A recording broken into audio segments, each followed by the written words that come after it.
Down in Nashville, a 16-year-old lovely lady shoots and kills a 74-year-old Chinese dude. Apparently, he was taking the trash out of his house. Sounds pretty crazy, right? Oh no. The crazy begins with what happened after she was arrested just the other day in court. And they testified that after they got off school, they went to a bus stop to purchase marijuana. At the bus stop, they said they ran into Maisha Brown and another teenager. All four teenagers walked to an alley where they had planned to smoke marijuana. It was near Claiborne Street.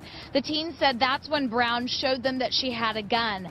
Two of the teens said once they saw the gun, they took off running, and then they said they heard gunshots. Police say she inexplicably shot and killed Rushan Wang as he was taking out the trash. Since then, Maisha has remained behind bars on a $100,000 bond. We didn't just put this out there to people that we didn't know. That was, though, until today. Everybody that I know on here for my national network have jobs. When before a judge, 3 different witnesses explained how over the last few months they've crowdsourced the $10,000 needed for Maisha to bond out. Maisha Brown has been ordered to wear a GPS monitoring bracelet, and she cannot leave the state of Tennessee while an online campaign seeks to bond out a teenager charged in the murder of a 74-year-old man. A motion hearing for that bond is already set for next month. But as News 4's Forrest Sanders found out, the victim's family wants that page taken down. As a victim, a lot of times we felt like we're voiceless. And when does it stop? It was in November 2017 when Yun Wang's father, Rusin Wang, went outside to get the trash on Claiborne Street. The 74-year-old was shot to death. Police charged Maisha Brown in the murder. She was 16 at the time. I hope nobody have to experience our family's pain.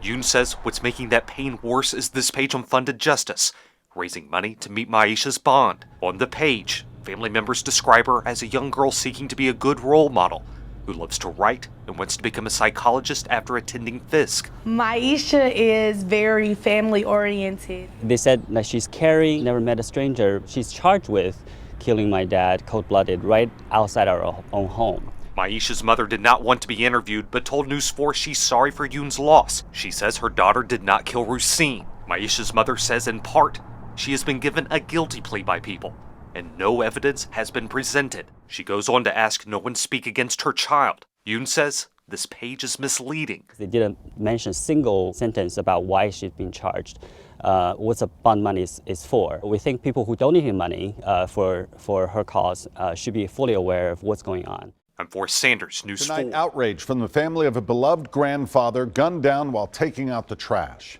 Someone is trying to raise money to get his accused killer out of jail. News Channel 5's Chris Conti explains why they say you should be worried.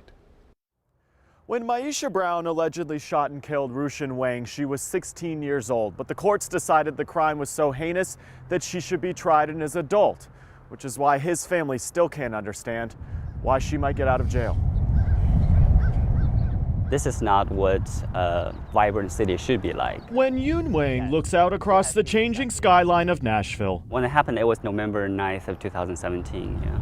It is hard for him not to feel pain. It's developing, but there are so many people also kind of experience this kind of surge on crime.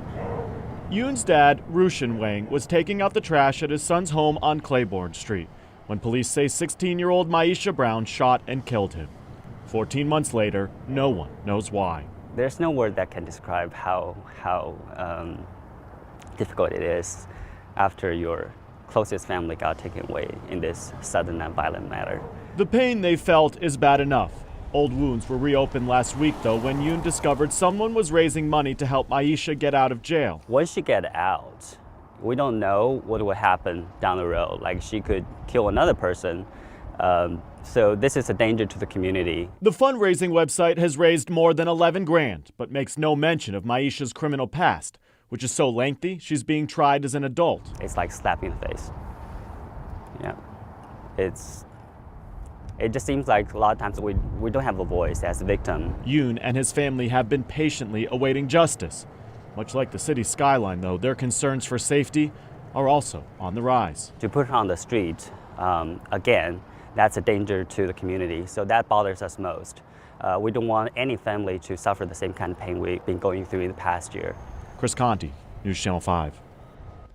The fundraising site is no longer accepting donations. Maisha Brown will appear in court Friday for a bond hearing.